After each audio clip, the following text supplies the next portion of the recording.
Sir ರೆಡಿನಾ? Okay sir, ನಿಮ್ಮವರ ಒಡನಾಟ ಹೇಗಿತ್ತು? ಇವತ್ತು ಗಾನ ಸರಸ್ವತಿಯನ್ನು ಕಳ್ಕೊಂಡಿದ್ದೀವಿ.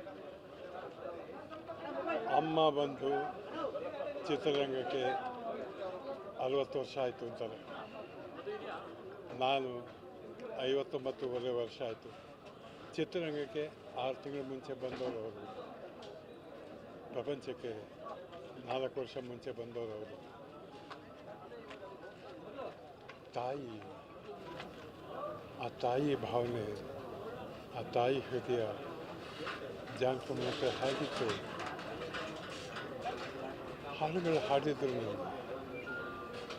ನಾನು ಎಲ್ಲೇ ಹೋಗಲಿ ನಾನು ನೋಡಿದಾಗ ಎಲ್ರಿಗೂ ಗೊತ್ತು, ಕರ್ನಾಟಕಕ್ಕೂ ಗೊತ್ತು, ನಾ ಮೆಚ್ಚಿದ ಹುಡುಗ ಬಾಪ ಎಲ್ಲಿದೆಯೋ ಅನ್ನೋದು.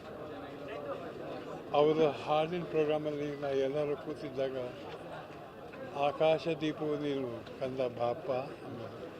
ಆ ಕಂದ, ಆ ಹುಡುಗ, ಆ ಇದು ಅಂದಾಗ ಆ ಪ್ರೀತಿ ವಿಶ್ವಾಸ ಅದೆಷ್ಟು ತುಂಬ್ತಾ ಇತ್ತು. ಕಳ್ಕೊಂಡಿದ್ದೀವಿನಕ್ಕಾಗಲ್ಲ. ಯಾಕಂದರೆ ಪ್ರತಿ ಕ್ಷಣ ಜ್ಞಾಪಕ ಬರ್ತಾ ಇತ್ತು. ಒಂದಂತೂ ನಿಜ, ನಾ ಏನೇ ಹೆಸರು ಮಾಡಿದ್ದು, ನನ್ನ ಸಿನಿಮಾಗಳಿಂದ ನನಗೆ ಆ ಹೆಸರು ಬಂದಿದೆ ನಿಜ. ನನಗೇನು ಟೈಟ್ಲ್ ಕೊಟ್ಟಿದ್ದಾರೋ ಜನ, ಆ ಟೈಟ್ಲಿಗೆ ಅಮ್ಮ ಬಾಲು ಇಬ್ಬರು ಕಾರರಾಗ್ತಾರೆ. ಅವ್ರ ಹಾಡಿಗೆ ನಾವು ಆ್ಯಕ್ಟೇ ಮಾಡಬೇಕಾಗಿರಲಿಲ್ಲ. ಹಿಂದೆ ಹಾಡು ಬರ್ತಾಯಿದ್ರೆ ಮುಖದಲ್ಲಿ ತಾನಾಗಿ ಎಕ್ಸ್ಪ್ರೆಷನ್ ಇರೋದು, ಆ ಥರ ಹಾಡಿರೋರು ಅವರು. ಆ್ಯಕ್ಟಿಂಗು ನಮಗೆ ತುಂಬ ಈಸಿ ಮಾಡಿಕೊಟ್ಟ ಅಮ್ಮ ಬಾಲು ಇಬ್ಬರು.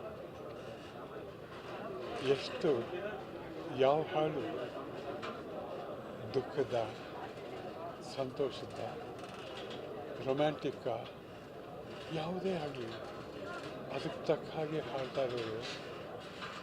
ಇವತ್ತು ಆ ಹಾಡುಗಳು ಕೇಳ್ತಾ ಇದ್ದಾಗ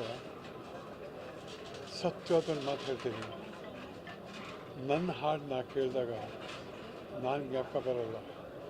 ನನಗೆ ಅಮ್ಮನ ಮುಖ ಜ್ಞಾಪಕ ಬರುತ್ತೆ, ಬಾಲು ಮುಖ ಜ್ಞಾಪಕ ಬರುತ್ತೆ. ಹಾಡುವಾಗ ಅವ್ರು ಹೇಗೆ ಹಾಡ್ತಿದ್ರು ಅದೇ ಜ್ಞಾಪಕ ಬರುತ್ತೆ.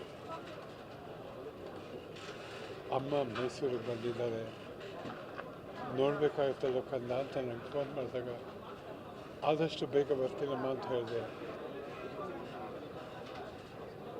ಹುಡುಗರು ತಪ್ಪು ಮಾಡ್ತಾರೆ. ಅಮ್ಮ ಕೇಳಿದಾಗ ಬಂದ್ಬಿಡ್ಬೇಕಾಗಿತ್ತು, ಅಮ್ಮನ ನೋಡ್ಬೋದಾಗಿತ್ತು, ಮಾತಾಡ್ಬೋದಾಗಿತ್ತು. ಏನು ಪ್ರೀತಿ ಬರ್ತೀನಿ ಇದೆ. ಆದರೆ ಇವತ್ತು ಹೀಗೆ ಬರಬೇಕಾಗುತ್ತೆ ಅಂತ ನಾನು ಅಂದ್ಕೊಂಡಿರಲಿಲ್ಲ. ಅಮ್ಮ ಎಲ್ಲೇ ಇರಲಿ, ಹೇಗೆ ಇರಲಿ, ಎಂದೆಂದಿಗೂ ನಮ್ಮ ನೆನಪಲ್ಲಿ, ನಮ್ಮ ಹೃದಯದಲ್ಲಿ, ನಮ್ಮ ಮನಸ್ಸಿನಲ್ಲಿ ಚಿರಸ್ಥಾಯಿಯಾಗಿರ್ತಾರೆ. ಅಮ್ಮನ ಆತ್ಮಕ್ಕೆ ಶಾಂತಿ ಕೊಡ್ತೀನಿ. ಯಾಕೆಂದರೆ ಆ ಆತ್ಮ ಎಲ್ಲೇ ಇದ್ದರೂ ನಾವು ಚೆನ್ನಾಗಿರಿ ಅಂತ ಆಶೀರ್ವಾದ ಮಾಡ್ತಾ ಇರ್ತಾರಲ್ಲ, ಅದಕ್ಕೆ ಆಶೀರ್ವಾದ ಮಾಡೋಕ್ಕೆ ಅಮ್ಮ ನಿಮಗೆ ಶಾಂತಿ ಸಿಗಲಿ.